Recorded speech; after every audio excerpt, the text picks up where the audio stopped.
மீனா காலையில் தங்கிட்ட போய் சொல்லிட்டு தான் போயிருக்காங்கன்ற விஷயத்த சீதா மூலயமா தெரிஞ்சுக்கிட்ட முத்துவோ மீனா வீட்டுக்கு வந்த உடனேயே கோபத்தோட அவங்க கிட்ட பேசுறது மட்டும் இல்லாம உன்னோட அம்மா கூட என்ன மதிச்சு அந்த அருணோட அம்மா கிட்ட ஏன் சம்மதம் இருந்தாதான் இந்த கல்யாணம் நடக்கும்னு சொல்லியிருக்காங்க. ஏன் இப்போ சீதா கூட நடந்த விஷயம் அத்தனைத்தையுமே A to Z என்கிட்ட சொல்லியிருக்கா.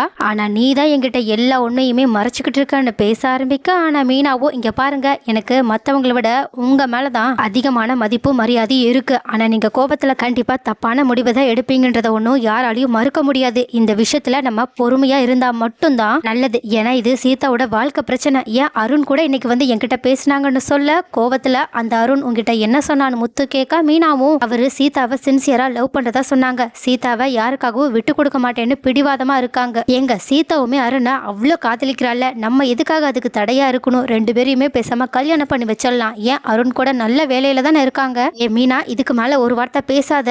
இங்க பாரு, அந்த அருணை கண்டிப்பா கனவுல கூட சீதாவை கல்யாணம் பண்ணிக்க வைக்க நான் விட மாட்டேன். நான் சீதாவுக்கு வேற ஒரு நல்ல மாப்பிள்ளைய கண்டிப்பா கூடி சீக்கிரம் பார்த்து கல்யாணம் பண்ணி வைக்க தான் போற. நீ இந்த விஷயத்துல தலையிடாம இருக்கிறது தான் நல்லதுன்னு கோவத்துல அவங்க கிட்ட சொல்லிட்டாங்க. கிளம்பி போக மீனாவோ இந்த முத்துவை எப்படி சமாளிக்கிறதுன்னு தெரியாம கொஞ்சம் தவிச்சு போய் தான் நின்றுக்கிட்டு இருக்காங்க. ஆனா இன்னொரு பக்கம் ரோகிணிக்கும் அவங்களோட பிரச்சனை. மனோஜ் தன்னோட வழிக்கு கொண்டு வரதுக்காக அவங்க புது திட்டத்தை தீட்ட ஆரம்பிச்சிடுறாங்க.